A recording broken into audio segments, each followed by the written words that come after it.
নমস্কার, আজও একটা অঙ্ক নিয়ে এসেছি। অঙ্কটা বলা আছে কি, একটি স্তম্ভের 1/3 কালো রং করা হলো, বাকি অংশের 5/11 অংশ লাল রং করা হলো। যদি সাদা অংশের দৈর্ঘ্য 60 ফুট হয় তবে স্তম্ভটির উচ্চতা কত? তাহলে এখানে বোঝা যাচ্ছে যে মোট 3টে অংশ করা হয়েছে, তার মধ্যে প্রথম 1/3 করা হয়েছে কালো, আর যেটা পড়েছিল তার 5/11 অংশ করা ছিল লাল, এবং যা বাদ বাকি ছিল সেটা ছিল সাদা অংশ, যার দৈর্ঘ্য হচ্ছে 60 ফুট।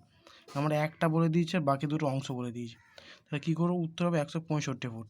তাহলে মনে করি আমরা স্তম্ভটির উচ্চতা পুরোটা ধরেছি 1 অংশ।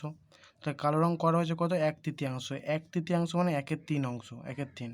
তাহলে বাকি কত পড়ে আছে, 1 থেকে 1/3 বিয়োগ করে 3 1 3, 1 বিয়োগ করে 2/3 অংশ পড়ে আছে। তাহলে কী বলছে, বাকি অংশের 5/11 অংশ, মানে 2/3 5/11 অংশ করেছে কি লাল রং। তাহলে লাল রং করা হচ্ছে কি 5/11 ইন্টু 2/3, অত অংশ পড়েছে, গুণ করেছি 5 দুগুণে 10, 3 33, এত অংশ করে লাল রং। তাহলে বাকি আর কত অংশ পড়ে আছে, তো 2/3 বাকি ছিল, তার থেকে যদি 10/33 বাদ যায় তাহলে কত অংশ হবে। তাহলে সাদা রং করেছে কত, 2/3/10/33, তাহলে কত 22। এটা কী হবে, 33 আর 3 করলে কী হবে, লসক হবে 33, আর 3-এর সাথে 11, 3 11 33, 11 দুগুণে 22, 3 11 33 থেকে 33 10, তাহলে 22 মাইনাস 10। তাহলে 22 মাইনাস 10 মানে কত হয়েছে, 12 মানে 33। এটাকে যদি আমরা ভেঙে নিই, তাহলে 3 দেখা 3 4 12, 3 11 33, 4/11 অংশ পড়েছে, এটা সাদা রং করেছে 4/11 অংশ।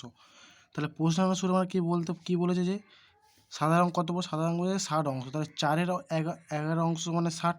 তাহলে আমরা কি টোটাল কত রয়েছে, 1 অংশ। তাহলে 1 অংশ মানে কত হবে, 1 অংশ মানে কি, এইটা নিচে চলে আসবে, তার 4 আছে, 60/4/11, কিন্তু 11 4 নিচে 11 দুটো সংখ্যা পরপর নিচে থাকতে যাবে না, তাই জন্য 11টা উঠে উপরে চলে গেছে।